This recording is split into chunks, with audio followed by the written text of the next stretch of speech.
Samajwadi party का इतिहास, जब श्री अखिलेश यादव जो इस समय समाजवादी पार्टी के अध्यक्ष हैं, मुख्यमंत्री थे, तो इन्होंने उन आतंकवादियों के ऊपर से मुकदमा वापस लिया था जिन्हें बाद में माननीय उच्च न्यायालय ने मना कर दिया, और उस पर लंबे समय तक जब माननीय न्यायालय के समक्ष मुकदमा चला तो उसमें कई को फांसी और कई को उम्र कैद की सज़ा हुई। समाजवादी पार्टी आतंकवादियों की समर्थक पार्टी है। इनका जो ढोंग है वह उजागर हुआ। हमको जो विंग कमांडर व्योमिका सिंह जी हैं और जो दूसरी प्रवक्ता कर्नल सूफिया कुरैशी जी हैं, उन दोनों के नेतृत्व पे एक तरह से महिला सशक्तिकरण का जो प्रधानमंत्री श्री नरेंद्र मोदी जी का प्रयास है उस पर गर्व है। समाजवादी पार्टी ओछी राजनीति करती, घटिया राजनीति करती। उसकी सोच सदा से दलित विरोधी रही है, सदा से आतंकवादी परस्त रही है, सदा से मुस्लिम तुष्टीकरण की राजनीति करने वाली रही है। लेकिन समाजवादी पार्टी का असली चेहरा देश की जनता के सामने, उत्तर प्रदेश की जनता के सामने आ चुका है। सर, रामगोपाल यादव ने एक ट्वीट किया है, उसमें उन्होंने कहा है कि उत्तर प्रदेश में जहां पर जाति धर्म देख करके कार्रवाइयां की जाती हैं, वहां के लोग ऐसी बातों को लेकर के सवाल उठा रहे हैं, प्रदेश सरकार पर निशाना साध रहे हैं। ये काम समाजवादी पार्टी की सरकार के समय होता था। जब समाजवादी पार्टी की सरकार होती थी तो विशेष तौर से हिंदू त्योहारों के समय बिजली गायब हो जाती थी। हिंदू धर्म यात्रा जो चलती थी, तीर्थ यात्रा जो चलती थी, चाहे वह कांवरियों की यात्रा हो, चाहे रामनवमी की यात्रा हो, चाहे दुर्गा नवरात्रि की पूजा का हो, ऐसे समय उसमें व्यवधान डालने का काम किया जाता था, चाहे होली हो चाहे दिवाली हो।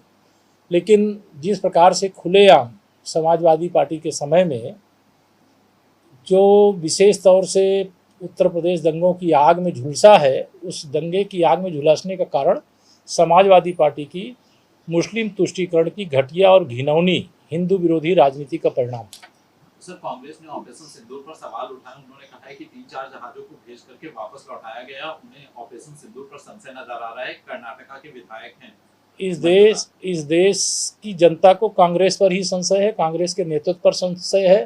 कांग्रेस को जब देश की सरकार का, चाहे वह बाद में स्वागत, देश की सेना का पहले स्वागत करना चाहिए। देश की सेना ने ये 1965 और 1971 और कारगिल विजय के बाद यह जो कह लीजिए कि एक साथ पाकिस्तान स्थित 9 से अधिक आतंकवादी अड्डों को सीधे निशाने पर ले लिया। इतनी हमारी सेना सक्षम है। ये हम लोग भी बाद में जाने, जब सेना ने यह कार्रवाई कर दी कि अगर वह आतंकवादी सेना के संरक्षण में भी कहीं छिपे थे तो उनको भी वहीं पर घुस करके मार देने का काम हमारी मिसाइलों के द्वारा किया गया, हमारे ऐसे शस्त्रों के द्वारा किया गया, जिससे यह पता चलता है भारत पाकिस्तान को उस औकात में पहुंचा दिया है कि अब कभी भारत से टकराने का दुस्साहस नहीं करेगी। सर, मोदी सरकार जो है वो एक योजना बना रही है जिसमें वो विभिन्न जो राजनीतिक दलों की पार्टी के नेता हैं, जो सांसद हैं, उनको वैश्विक स्तर पर भेजेगी, पाकिस्तान का जो सच है उसको साबित करेगी। ये अच्छी बात है। देखिए, माननीय प्रधानमंत्री जी सदा चाहते हैं कि जो देश की यह बहुत बड़ी उपलब्धि है, जब एक तरह से भारत के खिलाफ चीन भी लड़ रहा था, टर्की भी लड़ रहा था, एक और कौन अजरबैजान है वह भी लड़ रहा था, पाकिस्तान तो लड़ ही रहा था, एक तरह से 4 देश संयुक्त रूप से मिलकर के लड़ रहे थे। ऐसे समय में भी हमारी सेना ने संयम के साथ उनके सारे जितने भी शस्त्र के साधन थे उनको तहस नहस कर दिया, और तहस नहस करने के बाद भारत का तिरंगा, भारत का मान सम्मान दुनिया में बढ़ा देने का काम किया। और देश के माननीय सांसदों को अगर यह